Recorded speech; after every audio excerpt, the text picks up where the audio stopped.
Debout, 1 minute pour lire.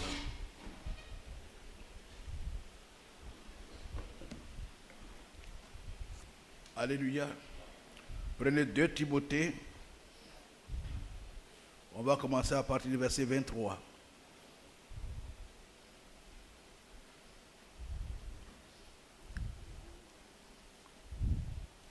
Amen.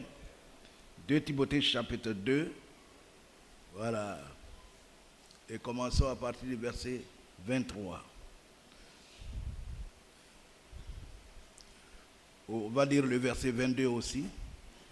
Fuis les passions de la jeunesse et recherche la justice, la foi, l'amour, la paix, avec ceux qui invoquent le Seigneur d'un cœur pur. Repousse les discussions folles et inutiles, sachant qu'elles font naître des querelles. Or, il ne faut pas qu'un serviteur du Seigneur ait des querelles.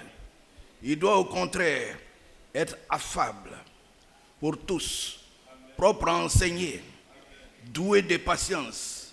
Il doit redresser avec douceur les adversaires dans l'espérance que Dieu leur donnera la repentance pour arriver à la connaissance de la vérité.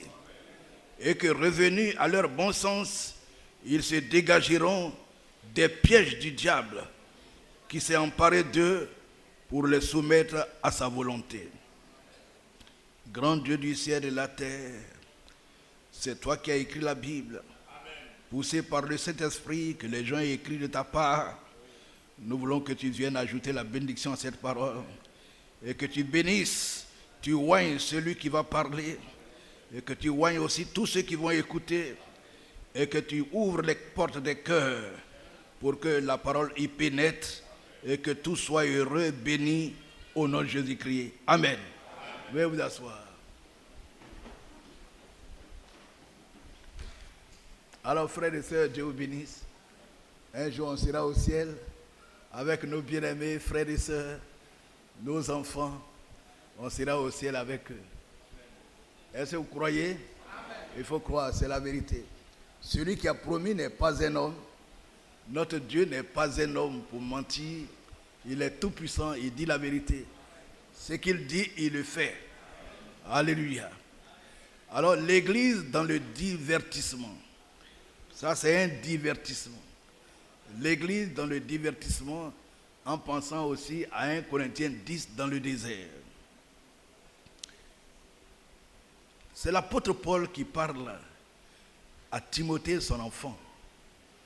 Timothée, mon fils, repousse les discussions folles et inutiles,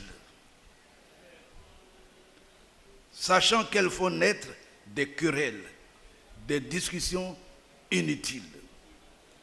On peut discuter en politique, on peut discuter dans les villages, mais on ne discute pas la parole de Dieu. Le ainsi dit le Seigneur, c'est le ainsi dit le Seigneur. Ce n'est pas un homme qui a écrit la Bible. C'est Dieu lui-même qui a écrit la Bible. Amen. Et donc la Bible dit, celui qui est de Dieu, écoute la parole de Dieu. Pas discuter la parole de Dieu. Celui qui est de Dieu, il écoute. C'est tout. Celui qui est de Dieu écoute. Mais on n'a pas dit celui qui est de Dieu discute. Voyez-vous?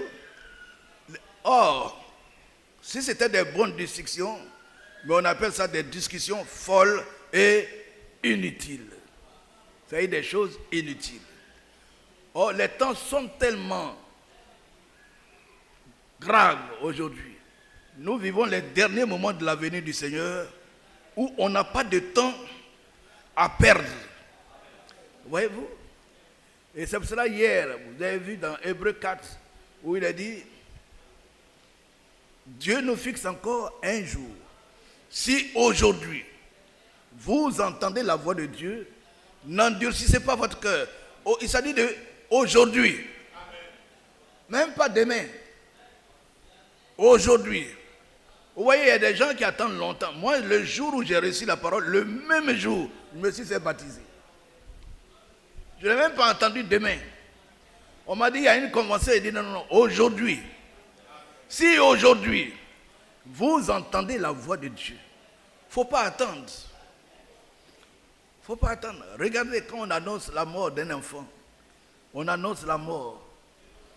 Qui connaît le jour de sa mort? Qui sait quand il va mourir? Il n'a qu'à lever les doigts. Tu ne le sais pas. Donc si aujourd'hui tu entends la voix de Dieu, c'est que Dieu t'appelle. Il t'appelle à la repentance. Amen. Quand nous lisons 1 Corinthiens 10, 1 Corinthiens 10, regardez ce que la Bible dit. Dans 1 Corinthiens 10, le verset 7.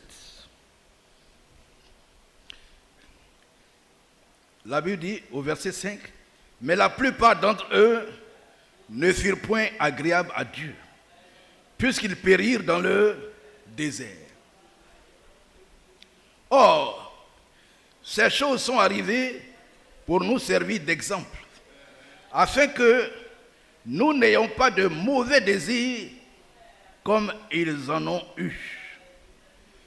Ne devenez point idolâtres, comme quelques-uns d'entre eux, selon qu'il est écrit, le peuple s'assit pour manger et pour boire. Puis, ils se levèrent pour se divertir. Ne nous livrons point à la débauche, comme quelques-uns d'entre eux s'y livraient, de sorte qu'il en tomba 23 000 en un seul jour. Amen. Et au verset 11, la Bible dit, on peut continuer, ne tentons point le Seigneur comme le tentèrent quelques-uns d'entre eux qui périrent par les serpents. Ne murmurez point comme murmuraient quelques-uns d'entre eux qui périrent par l'exterminateur. Ces choses leur sont arrivées pour servir d'exemple. Et elles ont été écrites pour notre instruction, à nous qui sommes parvenus à la fin des siècles. Amen. Ainsi, donc, que celui qui croit être debout prenne garde de tomber. Amen. Prenons garde. Celui qui croit être debout aujourd'hui, qu'il prenne garde, qu'il ne s'enorgueillisse pas, mais qu'il prenne garde de tomber. Amen. Prenons Tite. Tite chapitre 3. Tite chapitre 3.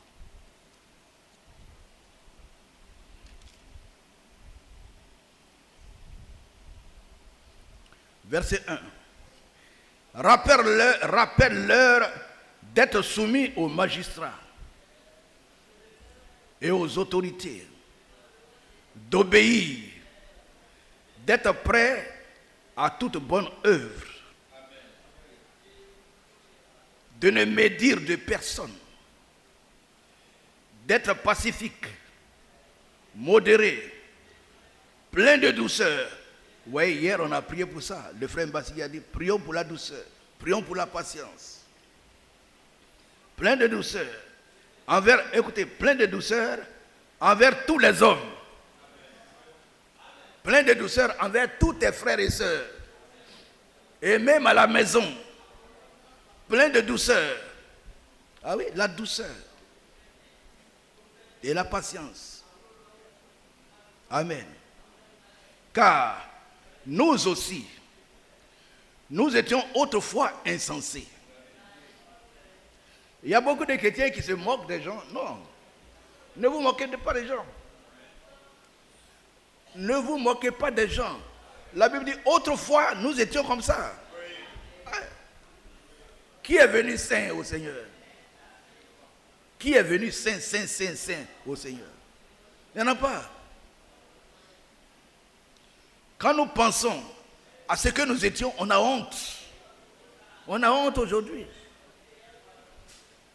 Car nous aussi, nous étions autrefois insensés, désobéissants, égarés, asservis à toute espèce de convoitise et de volupté, vivant dans la méchanceté et dans l'envie, dignes d'être haïs et nous haïssant les uns les autres. Mais lorsque la bonté de Dieu, notre Sauveur, et son amour pour les hommes ont été manifestés, il nous a sauvés. Non à cause des œuvres de justice que nous aurions faites, mais selon sa miséricorde, par le bain de la régénération et le renouvellement du Saint-Esprit. Il a répandu sur nous avec abondance par Jésus-Christ, notre Sauveur, afin que, justifiés par sa grâce, nous devenions héritiers dans l'espérance de la vie éternelle. Cette parole est certaine. C'est-à-dire, Dieu ne ment pas. Ça va s'accomplir. Cette parole est certaine. Et je veux que tu affirmes ces choses, afin que ceux qui ont cru en Dieu s'appliquent à pratiquer de bonnes œuvres. Voilà ce qui est bon et utile aux hommes. Mais évite, vous voyez, évite les discussions. Vous voyez, l'apôtre Paul dit, voici ce qui est bon pour l'Église. Mais évitez les choses inutiles. Vous comprenez? Évite les choses inutiles. Évite les discussions folles, les généalogies, les querelles, les disputes relatives à la loi, car elles sont inutiles et vaines. Et aujourd'hui, vous voyez l'Église plongée dans les discussions, dans la rhétorique. Les gens peuvent s'asseoir jusqu'à 21h pour discuter de rien, alors que leur vie n'est même pas digne de l'Évangile. Donc l'apôtre Paul dit, voici ce qui est bon et utile aux hommes. Donc il faut chercher et savoir ce qui est utile pour l'Église. Ce qui est utile pour l'Église. Il y a des choses qui sont inutiles. Il ne faut pas se focaliser dessus. Amen. Éloigne de toi, après un premier et un second avertissement, celui qui provoque des divisions. Sache qu'un homme de cette espèce est perverti et qu'il pêche en se condamnant lui-même. Gloire à Dieu. Nous rendons grâce à Dieu que cette église de Siquincy, depuis 72, jusqu'à ce qu'on arrive au cinquantenaire, jusqu'à ce qu'on arrive en 2023, c'est une église intacte. La main puissante de Dieu est sur cette église jusqu'à ce jour. Mais dans le monde, il y a des églises qui sont divisées en petits morceaux, petits groupes. Il y a un frère qui est venu de France, il dit, mais Krefeld dont vous parlez, ça fait 6 groupes à Krefeld. Il y a un autre qui dit, non, ça fait 7 groupes maintenant. Les églises sont divisées partout dans le monde. Dans le monde. Mais ici, Dieu nous a fait grâce. C'est une grâce. C'est une grâce. Vous arrivez, il y a un groupe A, groupe B à gauche, les groupes, des groupes. Partout des groupes. Et Dieu dit, fuyez ceux qui provoquent les divisions, les querelles dans l'église. Parce qu'il y a des choses inutiles. Il ne faut pas insister sur les choses inutiles. Gloire à Dieu. Je vous dis, frère, l'ordre de mission des apôtres est éternellement valable. Allez partout dans le monde et prêchez la bonne nouvelle. Et quelle est cette bonne nouvelle? Il dit, la repentance et le pardon des péchés. Et la bonne nouvelle, c'est Jésus à la croix. Ce que Jésus a fait à la croix. Il a payé le prix Quand quelqu'un dit je suis un pécheur, il faut lui dire non, mon frère, repens-toi. Jésus a déjà payé le prix. Voici la bonne nouvelle. C'est pourquoi on dit qu'ils sont beaux les pieds de ceux qui apportent la bonne nouvelle. La bonne nouvelle du royaume. Jésus nous a donné la vie éternelle. Et vous tous qui croyez et qui êtes assis là, vous avez déjà la vie éternelle. Il faut croire ça. Vous êtes sauvés, vous avez la vie éternelle. Le jour où il plaira à Dieu de vous prendre, vous n'allez pas descendre. Vous allez monter. Est-ce que vous croyez? Bodi Kassi était mort. À Brafouébi, il y a un enseignant qui était arrivé pour la première fois. Il voit des anges descendre dans le village de Brafouébi. Il voit des anges descendre et prendre un homme monter. Il dit, il va chercher à voir qui est cet homme-là. Cet homme qui vient de mourir, il s'en va. C'est Bodi Kassi Martin. Les gens meurent à Brafouébi. Les anges ne descendent pas. Mais Bodi Kassi meurt. Les anges descendent. Oh. Vous voyez? Et vous avez cru au même Dieu que Bodi Kassi, non? Frère, votre place est au ciel. Il faut croire. Alléluia. On ne peut pas tout connaître à la fois. Oui. Ceux qui sont morts et qui sont au ciel, ils n'ont pas connu toute la Bible. On n'a pas besoin de connaître toute la Bible. Regardez qui a écrit l'Apocalypse. C'est Jean. Le disciple que Jésus aimait, Jean. C'est lui qui a été jeté sur l'île de Patmos pour mourir. C'est là-bas qu'il a écrit l'Apocalypse. Mais ce n'est pas lui qui a ouvert les sceaux. Les gens ne connaissaient pas ça. On lui a dit d'écrire ce que tu vois, écrit. Et puis envoie-le dans les églises. Il y a eu des âges avant la Odyssée. Dans quel âge les sceaux ont été ouverts? C'est la Odyssée. C'est William Branham. C'est le 7e messager qui a ouvert les sceaux. Mais les autres, sont-ils perdus? Vous comprenez? On n'a pas besoin de comprendre toute la Bible. Ce qui est fondamental, c'est la repentance et le pardon. Si tu t'es repenti sincèrement, même si tu ne sais pas lire la Bible, tu as la vie éternelle. Je voudrais donc vous dire la vérité. Ouvrez vos yeux et ouvrez vos oreilles. Prenons Hébreux 7. Hébreux chapitre 7.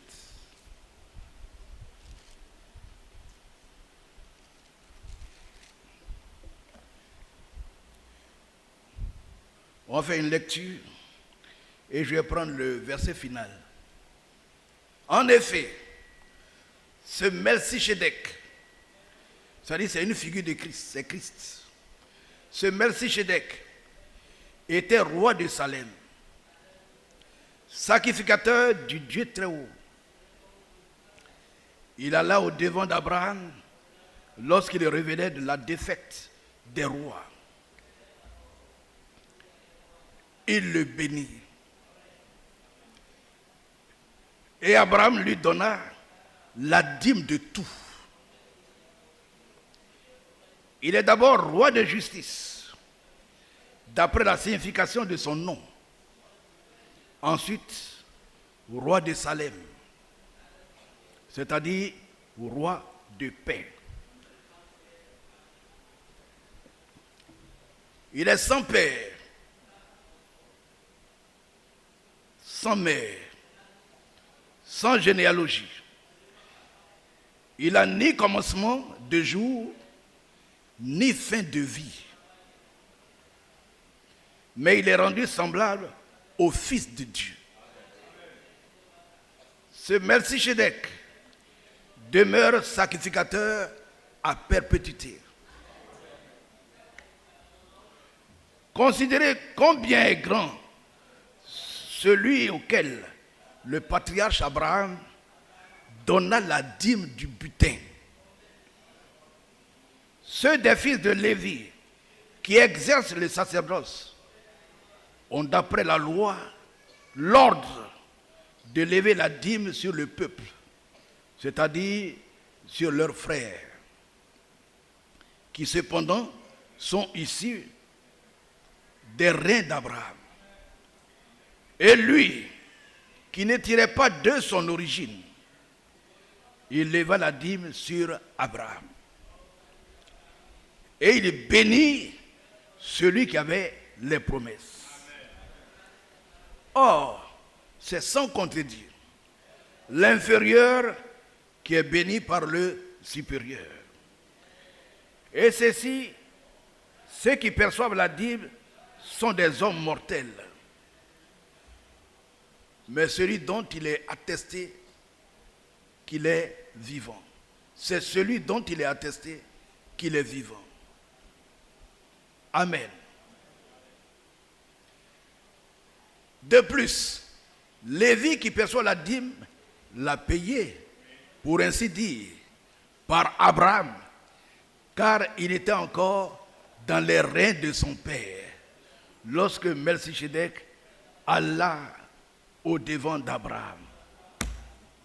Donc je peux m'arrêter là. Ce que je voudrais relire, c'est le verset 7. Or, c'est sans contredire l'inférieur qui est béni par le supérieur. Alléluia. Le supérieur, c'est Dieu. C'est lui qui bénit. Ce n'est pas l'inférieur qui bénit. Alléluia. C'est tellement beau et merveilleux. Mais retenez ceci, que lorsqu'on a entendu cette parole, on a vu des langues embarrassées, des frères qui prient et disent, oh, je bénis le Seigneur, oh, pardon, je loue le Seigneur. Oh, je bénis, pardon, je loue.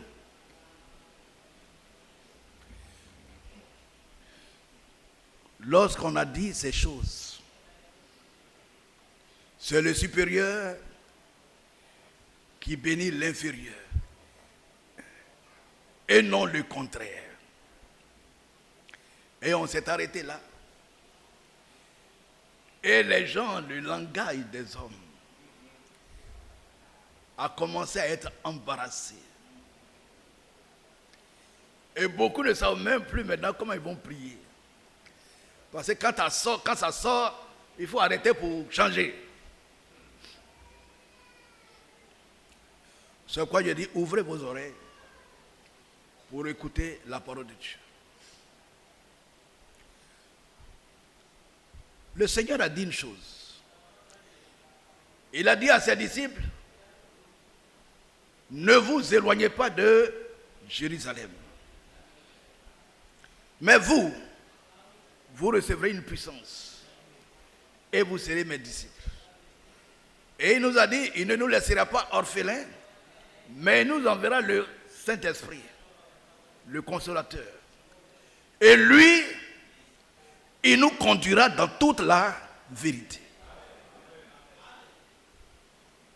Amen. Je voudrais dire ceci. Tous les chrétiens du monde entier doivent savoir que Dieu désire être béni par son peuple. Est-ce que vous entendez? Ce n'est pas en argent.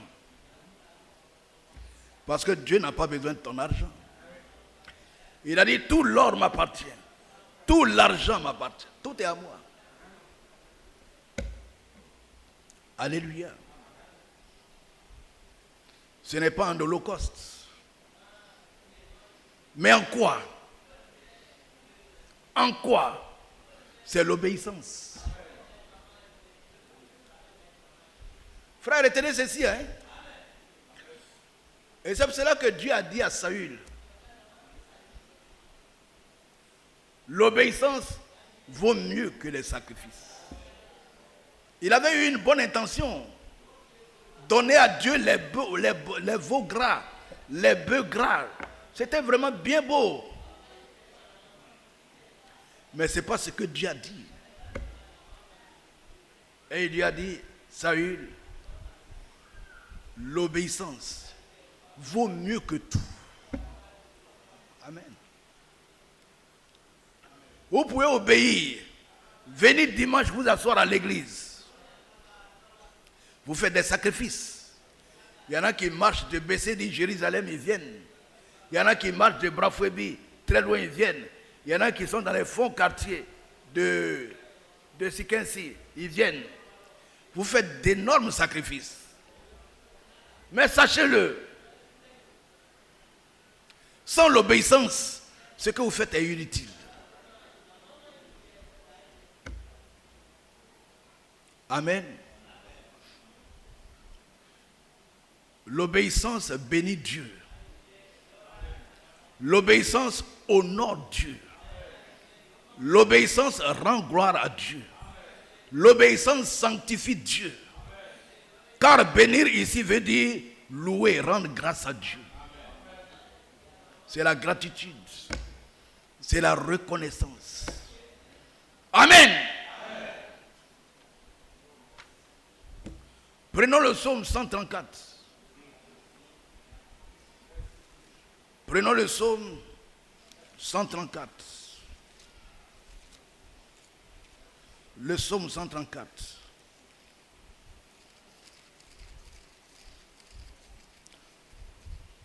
Psaume 134. On va lire des passages de psaumes. Nous sommes venus à l'église pour lire.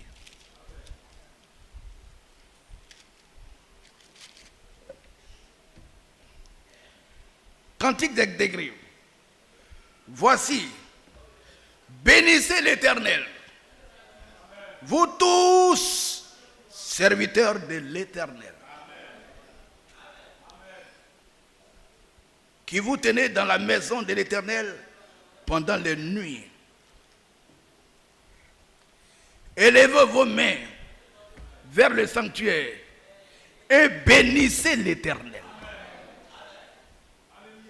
Que l'Éternel te bénisse. Vous voyez? Vous bénissez l'Éternel. Que l'Éternel te bénisse de Sion. Lui qui a fait les cieux et la terre. On bénit Dieu dans le sanctuaire. Et l'Éternel nous bénit du haut des cieux. On loue Dieu. On rend grâce à Dieu dans le temple. Mais aussi la bénédiction vient du ciel. Retenez ça. Quand on prend le psaume 135, louez l'Éternel, louez le nom de l'Éternel, louez-le, serviteur de l'Éternel, qui vous tenez dans la maison de l'Éternel, dans les parvis de la maison de notre Dieu. Louez l'Éternel. Car l'Éternel est bon. Chantez à son nom, car il est favorable. Car l'Éternel s'est choisi Jacob, Israël, pour qu'il lui appartienne. Je sais que l'Éternel est grand et que notre Seigneur est au-dessus de tous les dieux. Tout ce que l'Éternel veut, il le fait. Le Seigneur voulait donner des jumeaux à Hervé. Et voici les jumeaux. Ah, gloire à Dieu. Il a décidé et il a fait. Tout ce que l'Éternel veut, il le fait. Pas ce que nous on veut. Ce que lui veut là, c'est ce qu'il fait. Il a dit, vos pensées ne sont pas mes pensées. Et vos voix ne sont pas mes voix. Mais tout ce que moi je veux, je le fais. Dieu seul est souverain. Il fait monter les nuages des extrémités de la terre.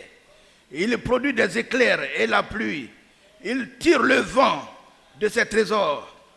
Il frappa les premiers-nés de l'Égypte, depuis les hommes jusqu'aux animaux. Il envoya des signes et des miracles au milieu de toi, Égypte, contre Pharaon et contre tous ses serviteurs.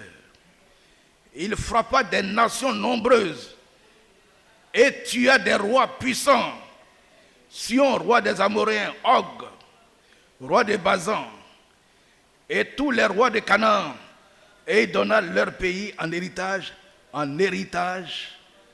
à Israël, son peuple. Éternel, ton nom subsiste à toujours. Éternel, ta mémoire dure de génération en génération. Car l'Éternel jugera son peuple et il aura pitié de ses adversaires.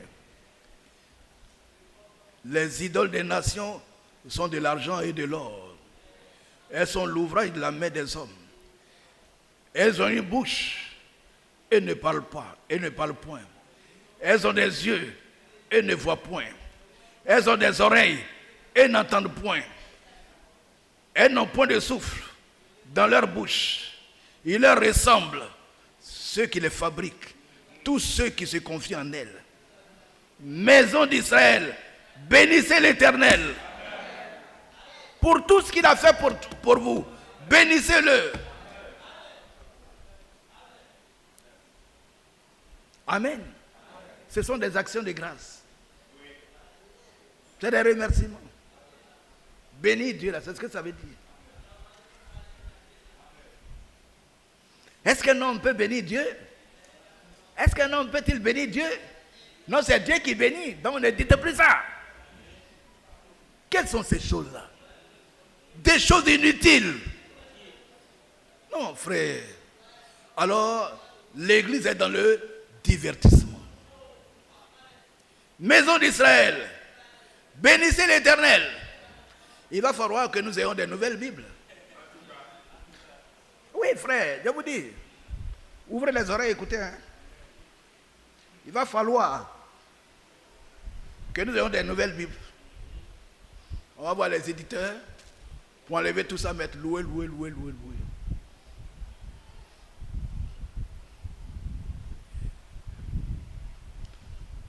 Il y a des choses qu'on doit enseigner. Il y a des choses utiles à l'église. Utiles. C'est ce qui est utile qui mérite d'être enseigné. Amen.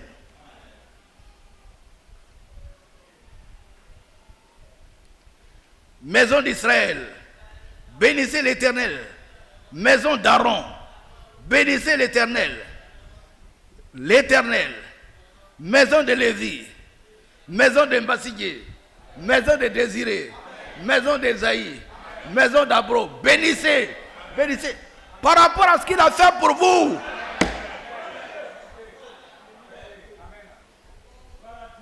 Il a fait pour nous de grandes choses. Il a fait pour Israël de grandes choses. Il a détruit les premiers-nés et eux, leurs premiers-nés ont été gardés. Il dit bénissez. On bénit l'Éternel pour ce qu'il a fait pour nous. C'est une reconnaissance. C'est une gratitude. Oh là là. Maison de Lévi, bénissez l'Éternel. Vous qui craignez l'Éternel, bénissez l'Éternel. Que des Sion l'on bénisse l'Éternel qui habite à Jérusalem. Louez l'Éternel. Les deux sont employés. Gloire à Dieu. Vous ne lisez pas les psaumes, hein? On va lire. Prenons le psaume 103.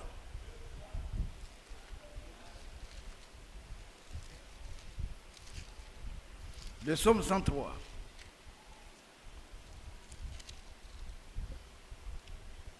Le psaume 103.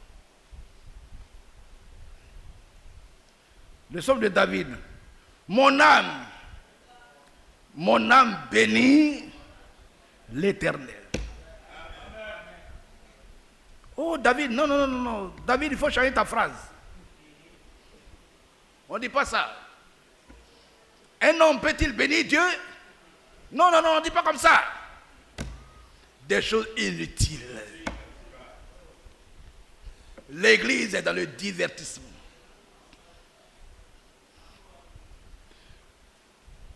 Mon âme bénit l'Éternel. Que tout ce qui est en moi bénisse son saint nom. Mon âme bénit. Vous voyez, quelle profondeur. Mon âme bénit l'Éternel et n'oublie aucun de ses bienfaits. Vous voyez la reconnaissance. Ce sont les bienfaits qui nous poussent à bénir l'Éternel, à être reconnaissant, à lui témoigner notre gratitude, nos actions de grâce, nos remerciements. C'est lui qui pardonne toutes les iniquités, qui guérit toutes les maladies. Mon âme bénit l'Éternel. C'est lui qui délivre de la vie de la fosse, qui te couronne de bonté et de miséricorde. C'est lui qui rassasie de bien ta vieillesse, qui te fait rajeunir comme l'aigle. Mon âme bénit l'Éternel. Oh! Dieu n'a jamais rien fait pour toi. Bénis Dieu. Dieu n'a jamais fait quelque chose pour toi. Bénis Dieu.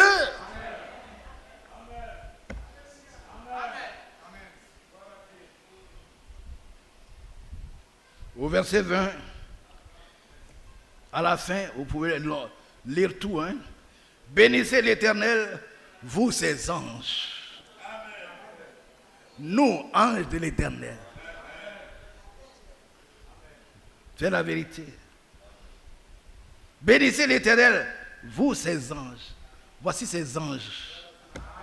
Vous êtes assis là, bénissez l'Éternel. Vous ses anges, qui êtes puissants en force et qui exécutez ses ordres en obéissant à la voix de sa parole. Vous qui êtes obéissants, vous qui écoutez la voix de l'Éternel, bénissez. Bénissez l'Éternel, vous toutes ses armées, qui êtes ses serviteurs et qui faites sa volonté. Bénissez l'Éternel, vous toutes ses œuvres,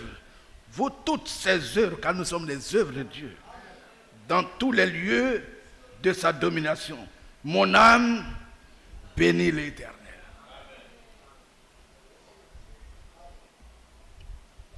Alléluia. On peut prendre encore le psaume 145. Il y en a trop.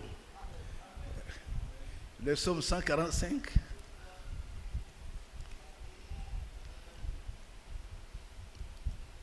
Verset 20. L'Éternel garde tous ceux qui l'aiment et détruit tous les méchants.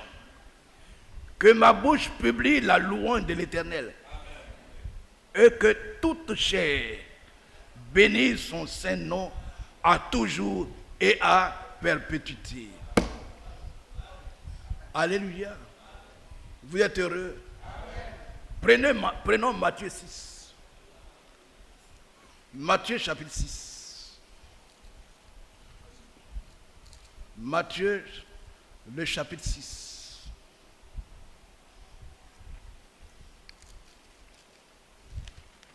Matthieu chapitre 6.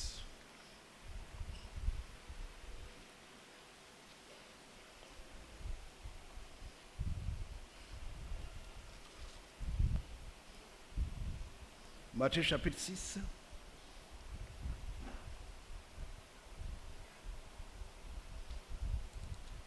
Verset 9.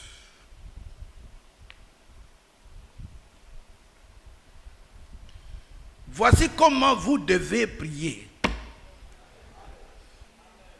Apprenons à prier. Le Seigneur dit, voici comment vous devez prier. Est-ce que vous m'entendez? Voici comment vous devez prier. Voici comment vous devez prier. Amen. Notre Père qui es aux cieux, que ton nom soit sanctifié. Attention. Qui peut sanctifier Dieu? Levez la main. Mais Jésus, les disciples disent, nous on ne sait pas prier. Mais toi là, apprends-nous à prier. Vous comprenez? Apprends-nous à prier. Et Jésus dit, je vais vous apprendre à prier. Voici comment vous devez prier. Notre Père qui es aux cieux, que ton nom soit sanctifié, que ton règne vienne, que ta volonté soit faite sur la terre comme au ciel. Donne-nous aujourd'hui notre pain quotidien. Pardonne-nous nos offenses, comme nous aussi, nous pardonnons à ceux qui nous ont offensés. Ne nous induis pas en tentation, mais délivre-nous du malin. Car c'est à toi qu'appartiennent dans tous les siècles le règne, la puissance et la gloire. Amen. Quand Jésus apprend à ses disciples à prier, il leur dit, levez-le, dites que ton nom soit sanctifié. Ah, mais c'est grave. Mais qui peut sanctifier Dieu? On nous dit, quand tu dis que ton nom soit béni, on dit non, non, non, non. Un homme peut-il bénir Dieu? Mais un homme peut-il sanctifier Dieu? Oh! Est-ce que vous avez des oreilles? Amen. Si vous avez des oreilles, là, écoutez ce que l'Esprit dit. Un homme peut-il sanctifier Dieu? Mais un homme ne peut pas bénir Dieu, un homme peut... Mais Jésus dit, dites que ton nom soit sanctifié.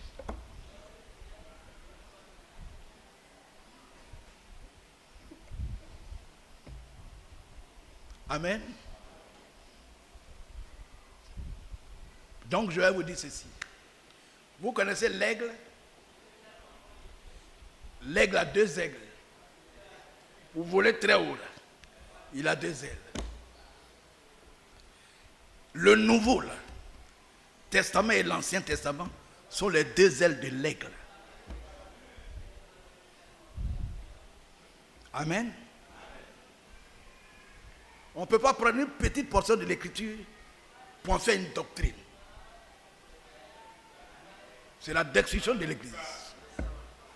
On va prendre un verset, il n'y a même pas 2 ou 3 témoignages, et puis on en fait une doctrine. C'est grave. Prenons les deux ailes de l'aigle, afin d'aller plus haut. Plus haut. Donc nous allons dans l'Ancien Testament.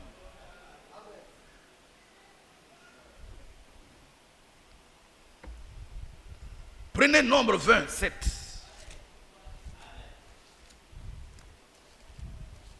Nombre 20.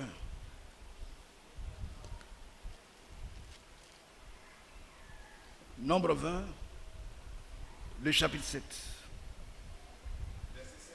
Verset 7. Oh, merci. Nombre 20, le verset 7.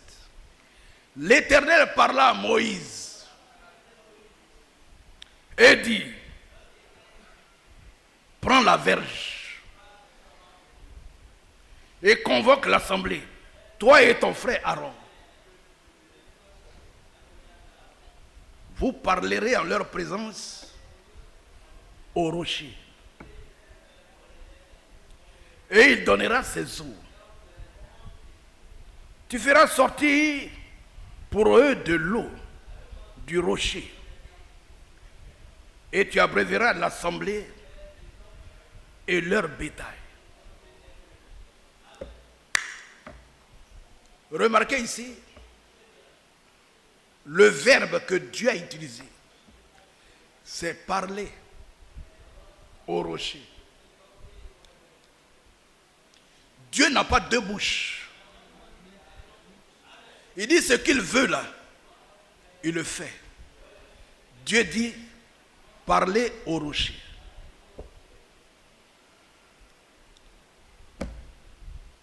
C'est comme aujourd'hui William Branham, quand il avait ses messages sur bande, il a dit à William Eval Frank, voici ce que moi j'ai déposé. Distribuer. Le temps viendra où tu procéderas à la distribution. Distribuer. Distribuer. Et nous sommes enseignants, quand on arrive, on veut travailler, on dit à un élève, prends les cahiers là, tu vas les distribuer. Est-ce qu'il y a la parole derrière? Que fait l'enfant? Il prend les cahiers et il distribue. C'est comme ça, nous enseignants. Là. Nous, on est maître d'école, maître. Prends les cahiers, distribue aux élèves, à tes camarades. On voit un enfant, il prend un paquet et puis il donne. Kofi Kwasi, tiens. Kofi, toi, tiens. Toi, tiens. Tu as fini de distribuer? Ouais. Va t'asseoir.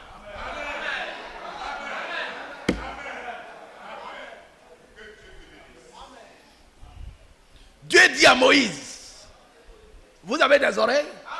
Écoutez, hein? Écoutez. Dieu a dit à Moïse, parle au rocher. C'est le verbe parler. Hein?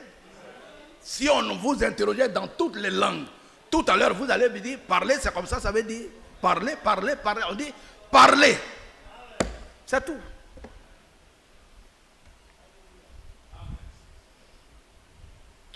Et quand tu vas parler au rocher,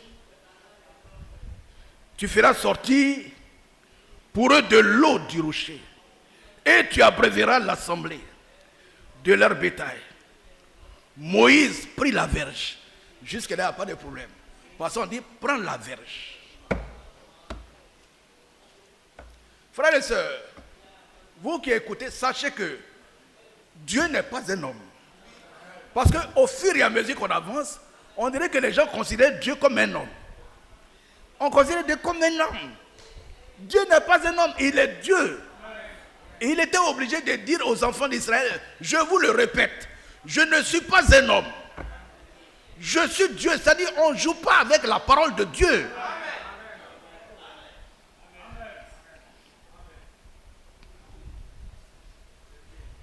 Oh là là.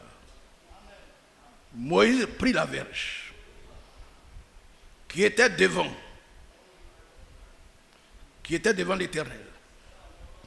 Et la Bible dit, comme l'Éternel le lui avait ordonné. Jusque-là, ça va. Moïse prend la verge. Et la Bible dit, et Moïse prit la verge comme l'Éternel le lui avait ordonné. Donc vous voyez que dans l'église, ce que Dieu veut, c'est qu'on fasse ce qui nous a été ordonné. Pas autre chose.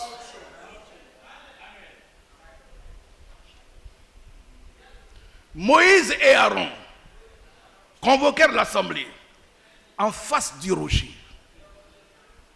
Et Moïse leur dit, écoutez donc, rebelles. Ça, c'est lui qui dit maintenant. Dieu n'a pas dit ça. Dieu a dit convoquer l'assemblée. Il n'a pas dit convoquer les rebelles.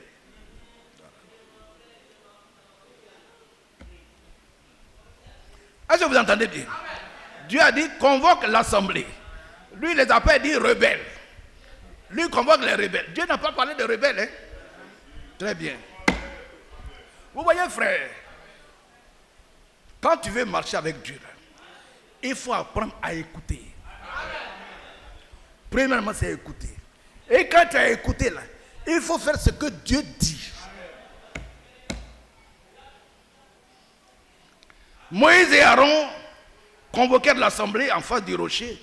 Et Moïse leur dit, Écoutez donc, rebelles. Est-ce de ce rocher que nous ferons sortir de l'eau? Mais ça c'est quoi? Ce discours qui vient s'ajouter là, ça veut dire quoi? Dieu t'a pas dit appelle l'assemblée pour faire un discours. Oh.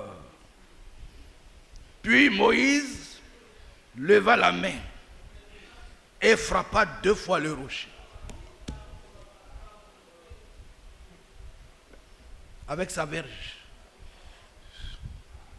Dieu est patient. Il aurait dû refuser de faire sortir l'eau. Mais il n'a rien dit. Oh. Dieu n'est pas un homme. Un homme l'aurait arrêté là. Mais le peuple a soif. Dieu n'a rien dit. C'est Dieu lui-même qui a obéi finalement à Moïse.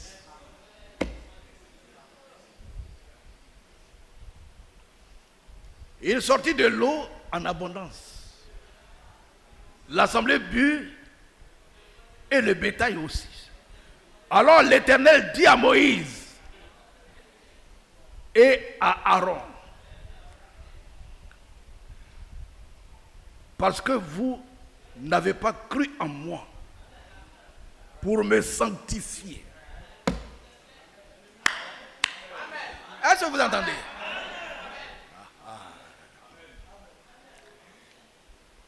Quand vous prenez Ézéchiel 36, Dieu dit, moi je vous rassemblerai, et je vous laverai, je vous sanctifierai, je ferai ceci, cela. Mais regardez ce qui se passe.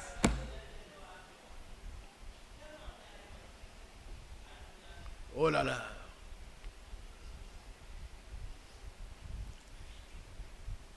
L'Éternel dit à Moïse et à Aaron, parce que vous n'avez pas cru en moi pour me sanctifier aux yeux des enfants d'Israël.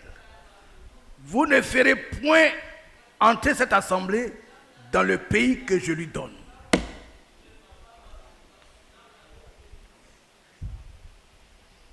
Qu'est-ce que Dieu dit? Vous ne m'avez pas sanctifié.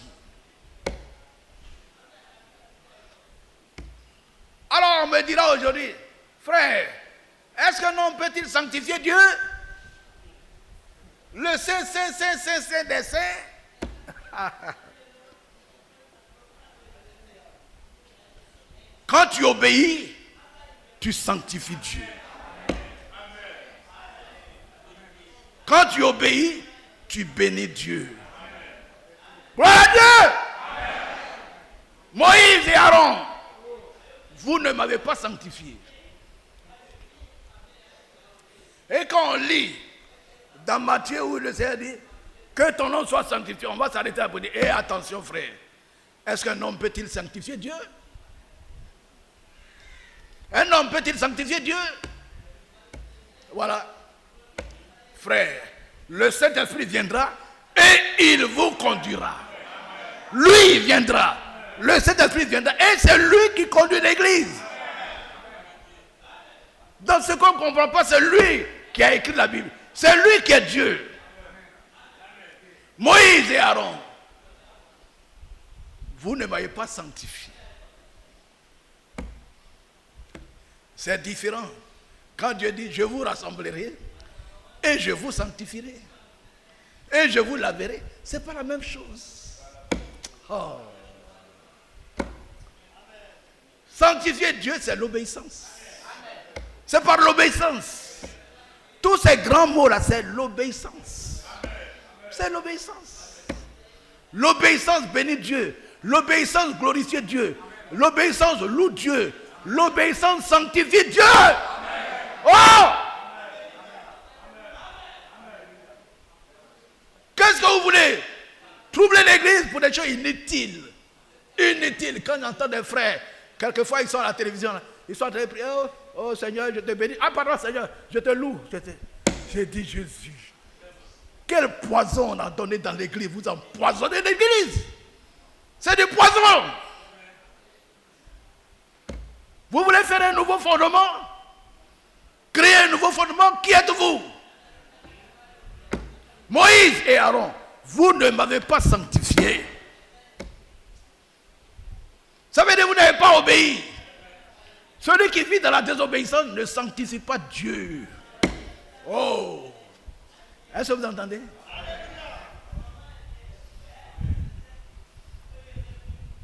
Au verset 12, l'Éternel dit à Moïse et Aaron, parce que vous n'avez pas cru en moi pour me sanctifier.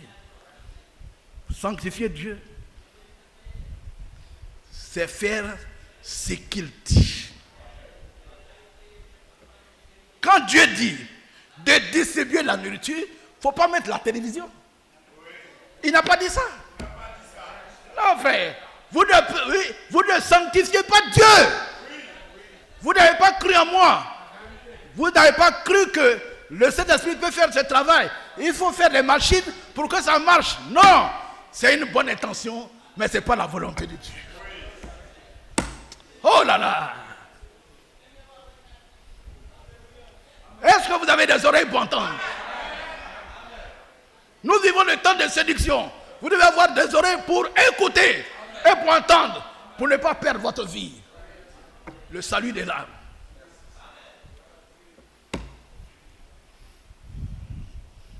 Moïse, j'ai dit de parler. Je n'ai pas dit de frapper. Aujourd'hui, Dieu peut vous dire, moi j'ai dit de distribuer. Je n'ai pas dit de mettre la télévision. C'est un mot simple. Je vous ai dit de distribuer. Je n'ai pas dit de mettre télévision. Depuis quand j'ai sorti de ma bouche, mettez télévision. Vous ne m'avez pas sanctifié. Vous n'avez pas cru en moi. Oh là là. Vous n'avez pas cru en moi.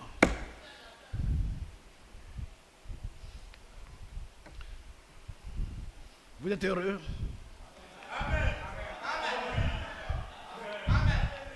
D'écouter la parole de Dieu. Amen. Prenez le livre par exemple. Prenez, on va revenir ici, hein, mais prenez Éphésiens chapitre 6. Attention, on y viendra. J'ai sauté ce livre-là. Éphésiens chapitre 6. Je l'ai sauté. C'est pourquoi je reviens à ça. Éphésiens chapitre 6. Éphésiens chapitre 6. J'avais sauté ça, mais je reviens rapidement. Amen. Éphésiens, voilà, chapitre 6.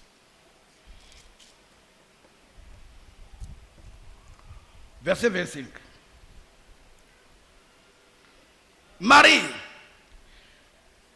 que chacun aime sa femme, comme Christ a aimé l'Église et s'est livré lui-même pour elle. Verset 25. Ah pardon, Éphésiens 5, verset 25. Vous m'excusez. Oh là là. Éphésiens 5, le verset 25. Amen. Marie, que chacun aime sa femme comme Christ a aimé l'Église. Et c'est lui-même, et s'est livré lui-même pour elle. Amen. Afin de la sanctifier en la purifiant et en la lavant par l'eau de la parole. Alors si vous vous arrêtez sur ça là, vous allez dire, mais qui peut sanctifier Dieu? Frère, ne lisez pas la Bible comme on lit un journal.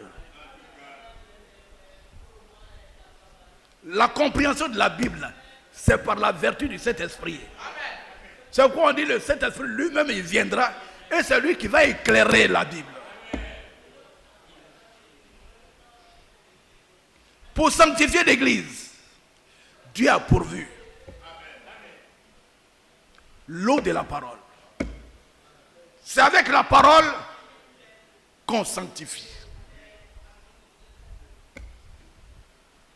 Mais Dieu, il est la parole. Dieu, lui, il est la parole. Quand il dit à Aaron et Moïse, vous ne m'avez pas sanctifié, ça ne veut pas dire vous ne m'avez pas lavé. Non, ce n'est pas la même chose. Comment voulez-vous troubler l'église? Frère, par des choses inutiles. Alors j'ai appelé ça le divertissement de l'épouse. C'est un amusement. C'est de l'amusement. Pour que l'épouse puisse paraître devant lui, sans tache, ni ride, ni rien de semblable, mais sainte et irréprochable, Dieu a pourvu la parole. C'est la parole. C'est pourquoi dans l'église, il faut prêcher les choses utiles pour qu'on arrive à la sainteté, la sanctification. Vous avez compris? Ce n'est pas la même chose. Dieu dit à Aaron et Moïse, vous ne m'avez pas sanctifié. Vous n'avez pas cru en moi. C'est-à-dire, vous n'avez pas fait ce que moi j'ai dit. Vous ne m'avez pas obéi. Amen. Donc, revenons à notre nombre. Voilà. Nombre.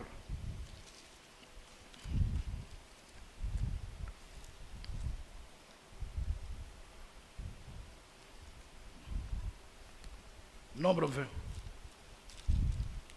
Pour que vous puissiez bien saisir. Nombre 20.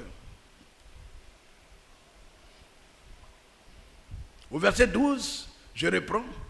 Alors l'Éternel dit à Moïse et à Aaron, parce que vous n'avez pas cru en moi, pour me sanctifier aux yeux des enfants d'Israël. Il faut prendre la parole et dire exactement ce que Dieu a dit de faire. Rassemble le peuple et dis-leur, voici ce que Dieu a dit. Dieu a dit de parler au rocher et l'eau sortira. Rocher, que l'eau sorte de toi pour abreuver ce peuple. On va dire, notre Dieu là, il est fort. Notre Dieu est grand. Oh, gloire à Dieu. Béni soit le nom de Dieu. C'est comme ça. Mais il allait pas, coup de poing.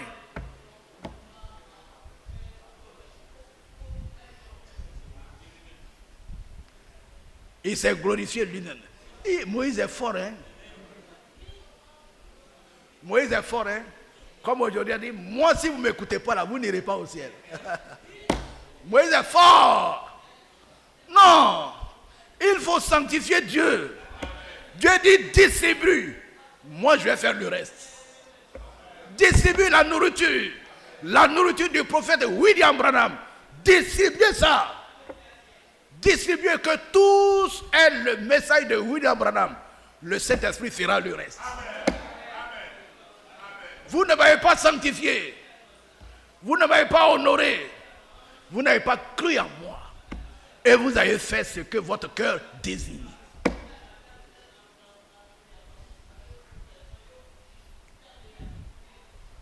Prenons le verset 23. Nombre 20, verset 23.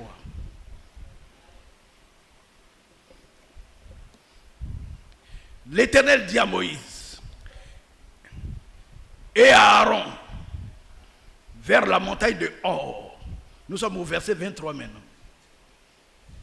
Sur la frontière du pays d'Édom. Aaron va être recueilli auprès de son peuple. Car il n'entrera point dans le pays que je donne aux enfants d'Israël.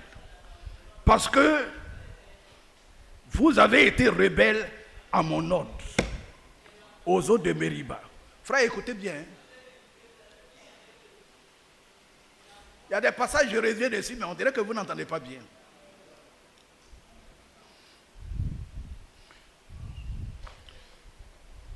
Aaron va être recueilli. C'est-à-dire, Aaron va mourir. Aaron va mourir. Pourquoi? Vous avez été rebelles à mon ordre.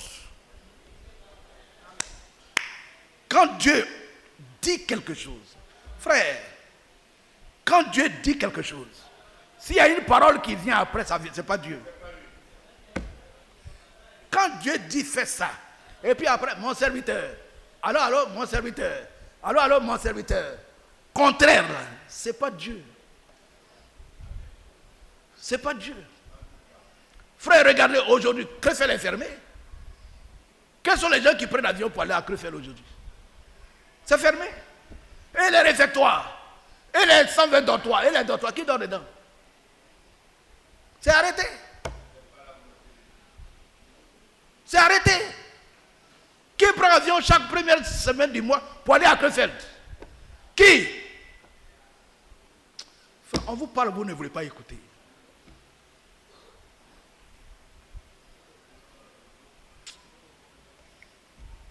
Moïse, vous avez été rebelle à mes ordres. Ce que j'ai dit là, c'est pas ce que vous avez fait. De sorte qu'aujourd'hui, pendant qu'on prêche comme ça là, il y a des gens qui regardent portable dans leur maison. Qu'est-ce que ça veut dire? Quel fruit ça a apporté? C'est du désordre. Ah oui? Vous allez voir ça. Écoutez, nous allons tous comparaître devant le tribunal de Christ. Je vais voir ce que vous allez dire. Nous allons tous comparaître devant le tribunal de Christ. Frère, tout homme, tout ce que vous faites dans l'église là, chacun va être jugé pour ce qu'il a fait. Et le jour où Dieu va vous demander pourquoi vous avez mis la télévision, pourquoi vous avez fait ça, vous allez dire quoi? Que c'est toi qui nous as dit de le faire. Vous avez été rebelle, Moïse. Vous avez été rebelle à mes ordres.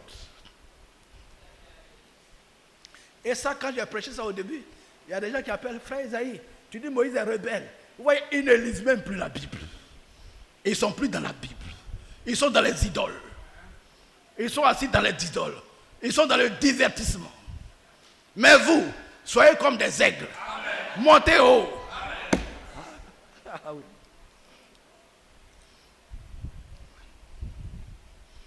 Aaron va être recueilli auprès de son peuple, car il n'entrera point dans le pays que je donne aux enfants d'Israël.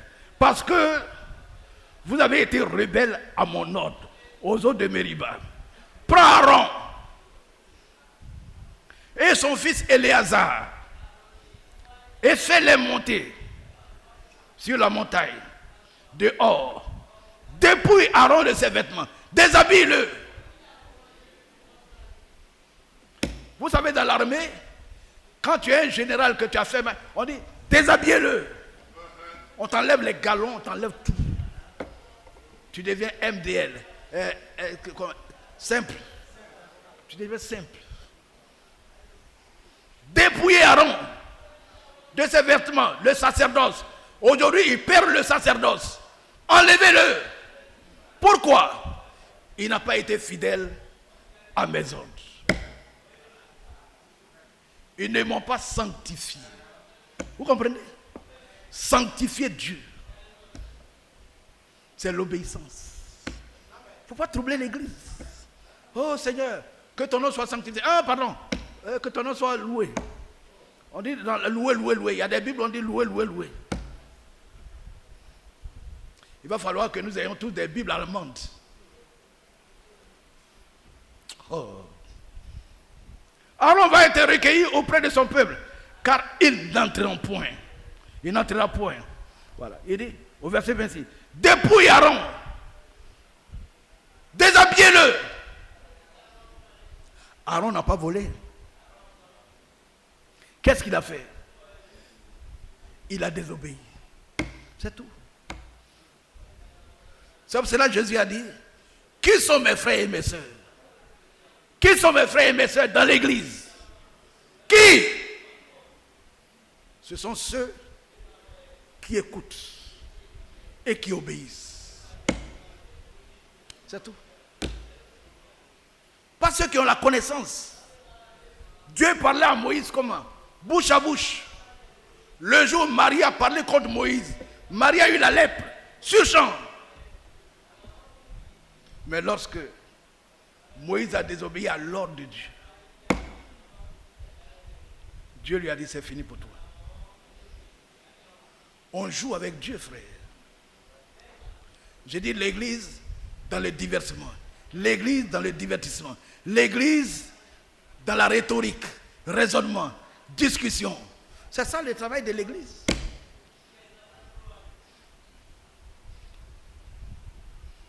Dépouille Aaron de ses vêtements et fais-les revêtir à Éléazar son fils. C'est là qu'Aaron sera recueilli et qu'il mourra. Aaron est là, il entend. Il entend la sentence. Tu vas mourir. Il n'a pas dit pardon, pardon, pardon. Tu vas mourir. Et c'est pourquoi la Bible dit, celui qui pêche, c'est lui qui mourra. Vous ne voulez pas obéir, vous allez mourir. Si vous vous repentez là, vous avez la vie. Moïse fit ce que l'Éternel avait ordonné. Ils montèrent sur la montagne de Hor, aux yeux de toute l'assemblée. Ah oui. Le temps vient où tout ce qui est caché sera révélé devant tout le monde. Le temps vient.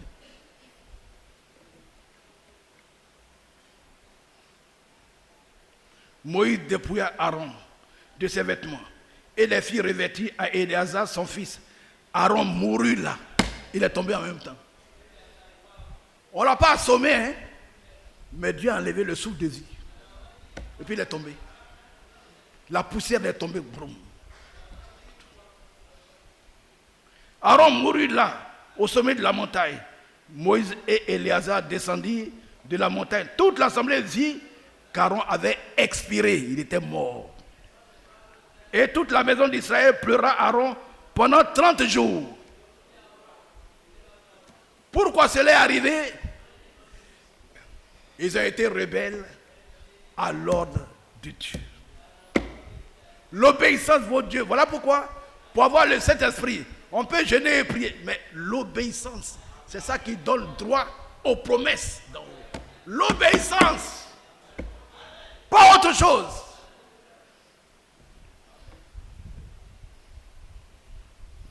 Il y a des gens qui ont prêché. Ils ont chassé les démons.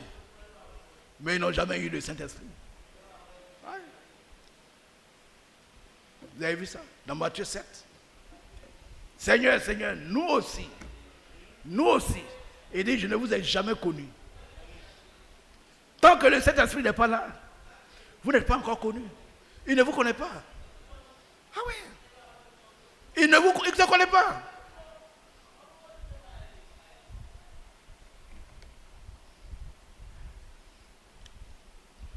Prenons Deutéronome 32.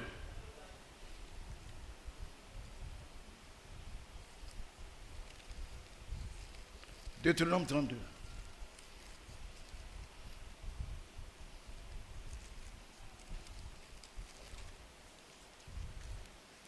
« 32, 48.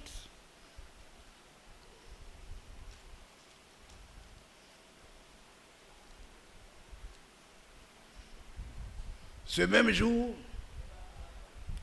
l'Éternel parla à Moïse et dit, monte. Oh, frère, que Dieu vienne à notre aide, afin qu'il y ait la crainte dans l'église. La crainte. Monte sur cette montagne d'Abarim, sur le mont Nebo, au pays de Moab, vis-à-vis de Jéricho, et regarde le pays de Canaan. Regarde. Aaron, lui, n'a pas regardé, mais Moïse, on dit, regarde. Regarde le beau pays. Le pays de Canaan que je donne en propriété aux enfants d'Israël. Tu mourras sur la montagne. C'est Dieu qui te parle. Hein? C'est Dieu qui te parle. Moïse, tu mourras. Tu mourras sur la montagne où tu vas monter et tu seras recueilli auprès de ton peuple comme Aaron ton frère est mort sur la montagne de Hor et a été recueilli auprès de son peuple. Parce que vous avez péché contre moi. Frère, faire le contraire de ce que Dieu dit là, c'est un péché. C'est un péché. C'est pas dire moi, c'est un péché. Dieu n'a pas dit et puis tu fais. Et puis ce n'est pas un champ de rien. Ce n'est pas un champ de cacao. L'église pour laquelle Dieu a versé son sang. Frère, il y a eu la mort. Frère, mais ça fait peur. Il y a eu la mort. Donc l'église, ce n'est pas la galanterie. L'église, ce n'est pas l'éloquence. L'église, ce n'est pas le divertissement. L'église, c'est l'obéissance.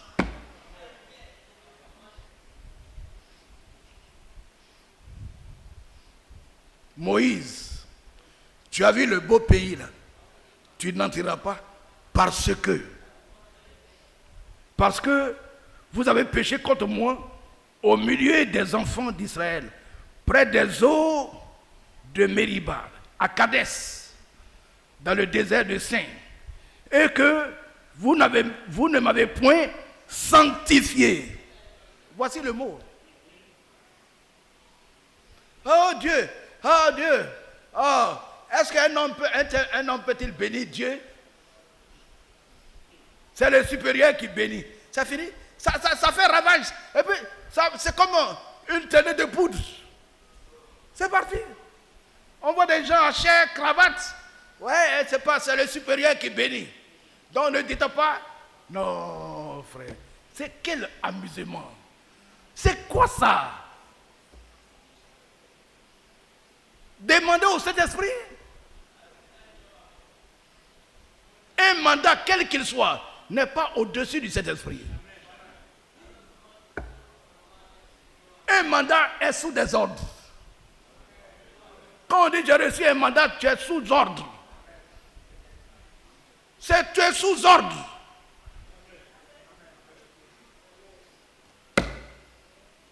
Moïse, on parlait bouche à bouche. À Moïse, il a oublié qu'il était sous ordre.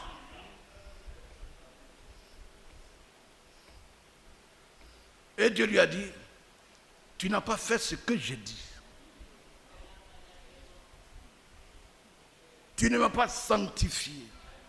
Donc un homme peut sanctifier Dieu. Un homme peut bénir Dieu. C'est ainsi dit le Seigneur. C'est écrit. Il ne faut pas nous tromper. Heureusement que nous avons la Bible. Heureusement. Oh. Moïse, tu n'y entreras pas. Et Dieu dit, parce que vous avez péché contre moi. Frère, dans votre vie, si vous faites le contraire de ce que Dieu a dit, c'est un péché. C'est un péché. Parce que vous avez péché contre moi, au milieu des enfants d'Israël, près des eaux de Mériba, à Kadès, dans le désert de Sin. Et que vous ne m'avez point sanctifié. Et c'est pourquoi le Seigneur Jésus dit, voici comment vous devez prier. Notre Père qui es aux cieux, que ton nom soit sanctifié. Mais qui doit sanctifier le nom de Dieu? C'est toi, Gildas. Par quoi? Par ta vie. Par l'obéissance. Alléluia. Par l'obéissance. Ce n'est pas avec l'eau de la parole. Il est la parole.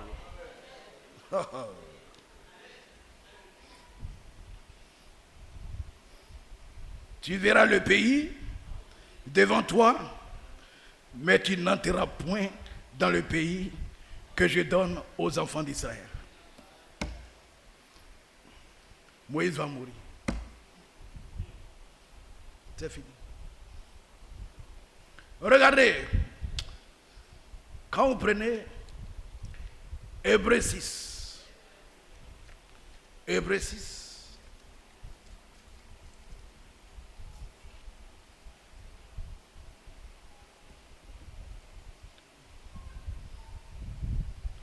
Hébreux 6, le verset 11. Nous désirons que chacun de vous montre le même zèle pour conserver jusqu'à la fin une pleine espérance. Et gloire à Dieu, hier, le frère a fait prier pour la paresse, la négligence et tout ça là. Et qu'on dit, oh mais on veut vous faire forcer, on veut vous obliger à, on veut vous donner des obligés à quoi que ce soit. Mais la Bible dit, travaillez à votre salut. Donc un chrétien, ce n'est pas paresseux. Un chrétien, ce n'est pas un paresseux. C'est un soldat. C'est un militaire. Un militaire, tant que le combat n'est pas arrivé, arrêtez ton arme. Éphésiens 6, ton arme. Prenez toutes les armes de Dieu pour combattre. Un combattant, ce n'est pas un paresseux. Sinon, tu vas mourir. Satan va te tuer. On dit, prenez toutes les armes de Dieu. Pourquoi? C'est pour travailler à ton salut. Un chrétien, c'est un travailleur. C'est un bosseur. Et j'imagine, quand vous dormez, je suis assis ce matin, il dit, certainement beaucoup dorment. Mais ils ne dorment pas encore. Je suis assis. Je suis assis. Ah oui. Nous désirons que chacun de vous montre le même zèle. Le zèle que tu avais au commencement, l'amour que tu avais au commencement. Tu dois crier pour que cet amour revienne. Retourne à ton premier amour. Il ne faut pas mourir. Le zèle doit être là. L'amour que tu avais pour Christ doit revenir. Est-ce que vous voyez? Nous désirons que chacun de vous montre le même zèle pour conserver jusqu'à la fin une pleine espérance. En sorte que vous ne vous relâchez point. Relâcher, c'est abandonner. C'est baisser les bras. Il faut continuer la course. Tu vas tomber. Relève-toi. Tu vas te casser les genoux. Réveille-toi. Tu vas te blesser aux orteils. Avance. Lève-toi. Clopin, clopin, avance. Vous ne vous relâchez point et que vous imitiez ceux qui par la foi et la persévérance héritent des promesses. La foi et la persévérance donnent droit aux bénédictions du ciel, aux promesses. Or, regardez bien maintenant. Or, les hommes jurent par celui qui est plus grand qu'eux. Et le serment est une garantie qui met fin à tous leurs différends. C'est pourquoi Dieu, voulant montrer avec plus d'évidence aux héritiers de la promesse l'immuabilité de sa résolution, intervint par un serment, afin que par deux choses immuables dans lesquelles il est impossible que Dieu mente, nous trouvions un puissant encouragement, nous dont le seul refuge a été de saisir l'espérance qui nous était proposée. Vous voyez, cette espérance, nous la possédons comme une ancre dans l'âme, sûre et solide. Elle pénètre au-delà du voile, là où Jésus est entré pour nous comme précurseur, ayant été fait souverain sacrificateur pour toujours, selon l'ordre de Melchisédek. Voilà. Et voyez, pour jurer là, il faut jurer par quelqu'un qui est au-dessus de toi. Mais Dieu va jurer. Mais comment Dieu va-t-il jurer?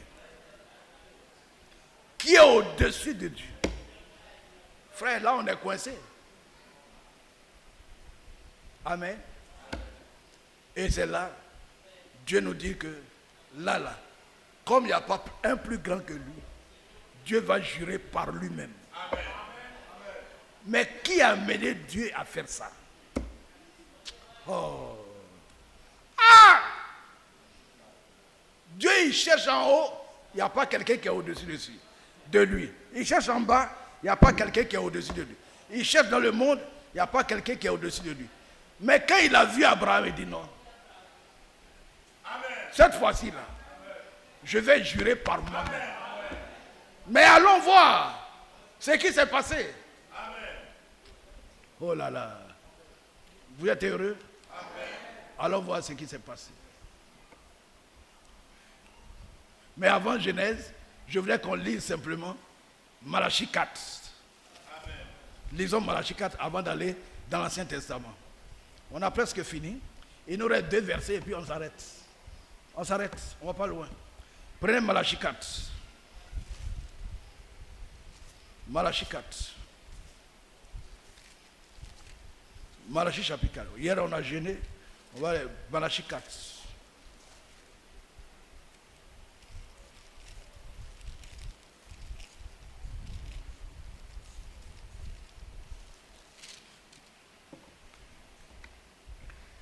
Car, je fais une lecture, car voici le jour vient, ardent comme une fournaise. Tous les hautains et tous les méchants, frères les orgueilleux, vraiment Dieu résiste aux orgueilleux. L'orgueil. Frère, je l'ai dit toujours aux frères, hein, quand vous venez à Dieu, là, demandez une chose, l'humilité. L'orgueil, c'est pas bon. Parce qu'un orgueilleux, là, il ne peut pas se repentir.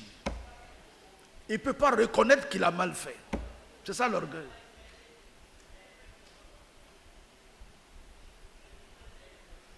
Quand le diable a voulu prendre la place de Dieu dans le ciel, il ne s'est pas repenti.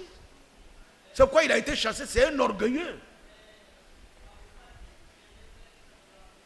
Tous les hautains et tous les méchants seront comme du chaume. Le jour qui vient les embrasera, dit l'Éternel des armées. Il ne leur laissera ni racine, ni rameau. Mais pour vous qui craignez mon nom, le nom, vous craignez mon nom. Notez ça, le nom. Pour vous qui craignez mon nom, se lèvera le soleil de la justice, et la guérison sera sous ses ailes. Vous sortirez et vous sauterez comme les veaux d'une étable. Dont les temps qui viennent là seront favorables à ceux qui craignent son nom. Souvenez-vous de la loi de Moïse, mon serviteur auquel j'ai prescrit en oreille pour tout Israël, des préceptes et des ordonnances. Voici, ça c'est pas une parabole, hein? C'est une promesse. Frère, ne mélangez pas la Bible. Ce n'est pas une parabole. C'est une promesse. Voici, je vous enverrai Élie le prophète,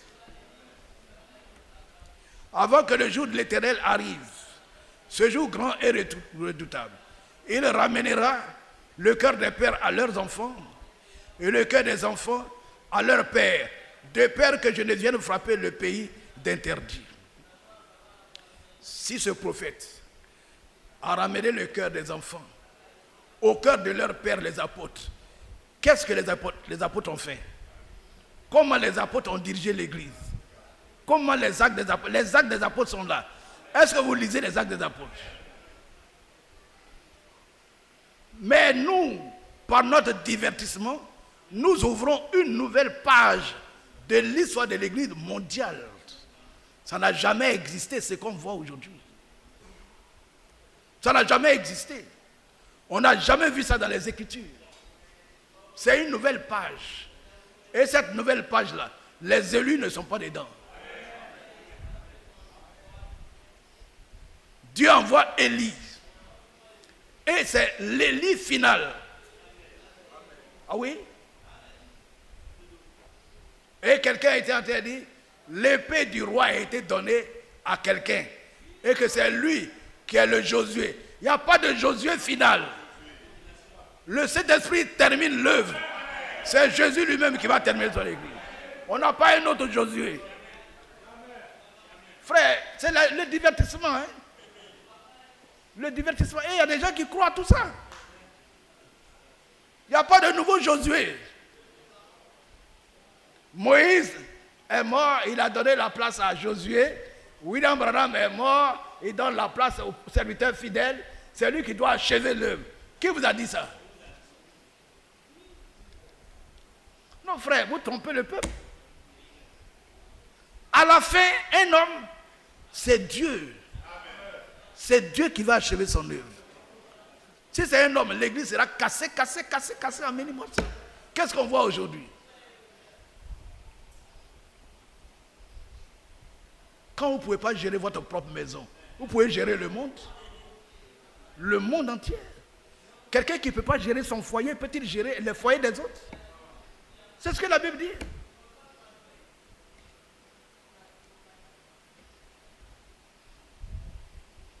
Gloire à Dieu. Amen. Prenons Genèse 22.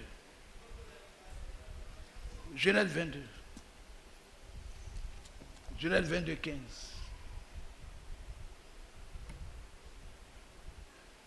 Amen. Genèse 22, 15. J'ai fini, hein? Je lis ça et puis allez. Genèse 22, 15.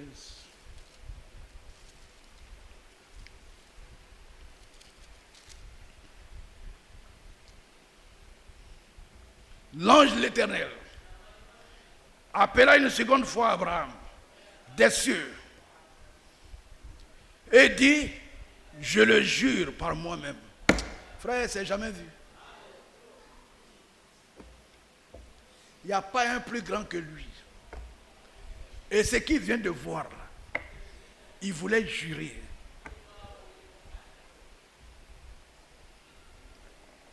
Et il a dit, je vais jurer, qui est plus grand que moi? Je jure par moi-même.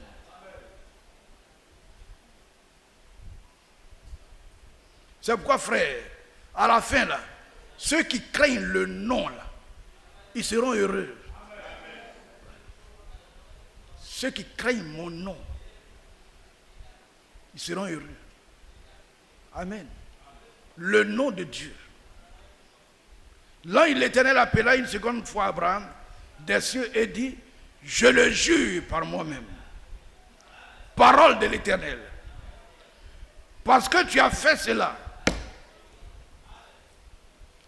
Là-bas, on a dit à Moïse, parce que tu n'as pas fait ce que j'ai dit.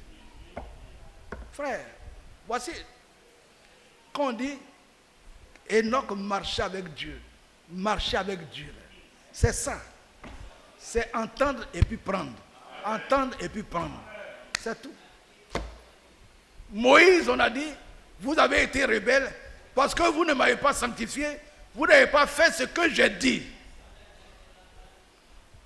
Mais Abraham, le père des croyants,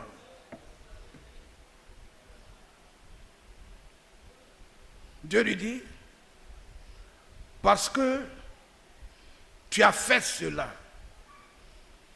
et que tu ne m'as pas refusé ton fils, ton unique.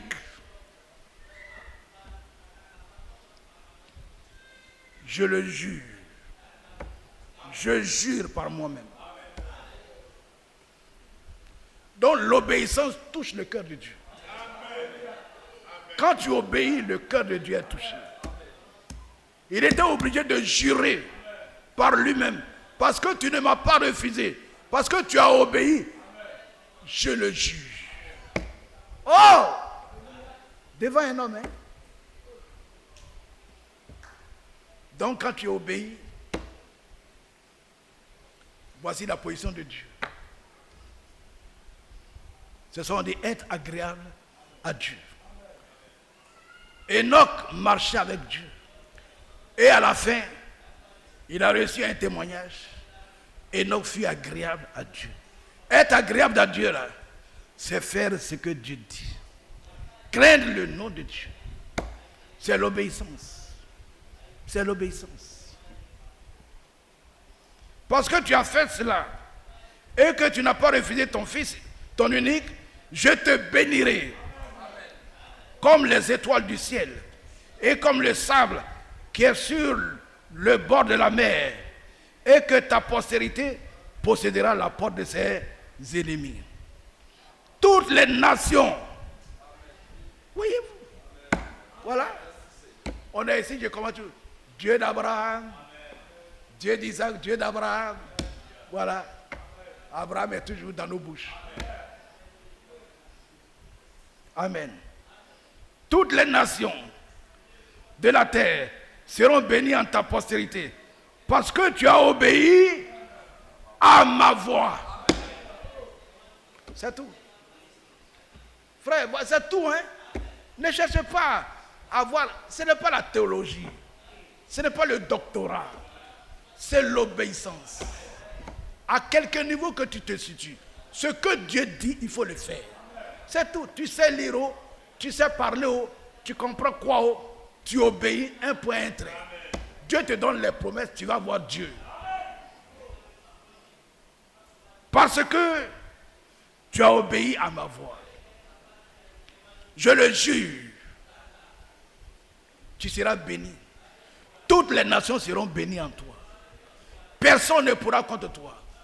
Tous ceux qui vont se lever contre toi, je vais les terrasser. Tes ennemis seront toujours à terre. Ils ne pourront rien contre toi. Parce que tu as obéi. Je le jure. Voilà. Vous comprenez? Mais à Moïse, il a dit quoi? Puisque tu n'as pas obéi à mes ordres. Vous voyez la chose? Tu n'as pas obéi à mes ordres. Amen. Gloire à Dieu. Donc, frère, si vous voulez être ami de Dieu, et c'est pour cela qu'Abraham a été appelé ami de Dieu. Pourquoi? Ce n'était pas sa beauté, sa prestance, ce n'est pas parce qu'il donnait beaucoup de moutons à Dieu. Dieu ne mange pas les moutons, mais c'était l'obéissance. Et vous qui êtes là, pour que vous soyez agréable à Dieu, soyez des enfants obéissants, comme le Père Abraham. Je lis un dernier morceau et je vous laisse aller vous reposer. 2 Timothée, chapitre 2, le verset 19, et puis c'est fini. Je vais m'arrêter là. On retourne à 2 Timothée 2. Je prends un seul verset là, et puis allez.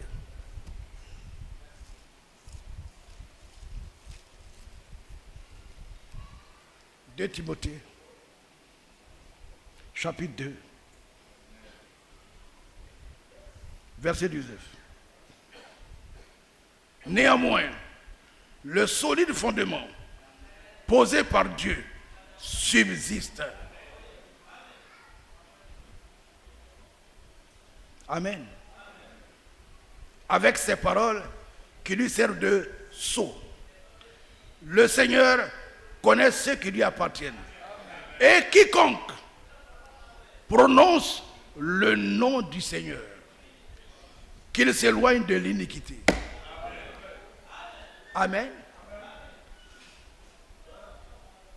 Dans votre vie de chaque jour, frère, nous sommes là, Jésus, Jésus, Jésus. Mais vous savez, ce Jésus-là, qu'est-ce que c'est? Mais c'est le nom de Dieu.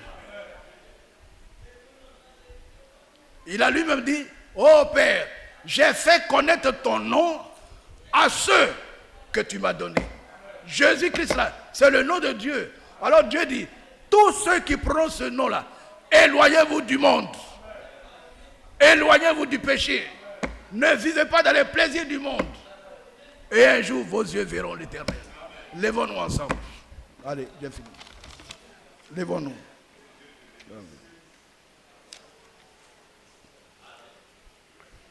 Alléluia.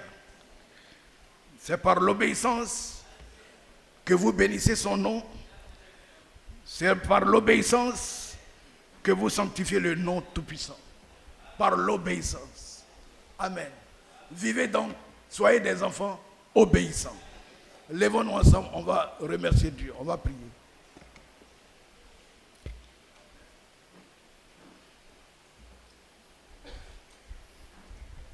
Gloire à Dieu.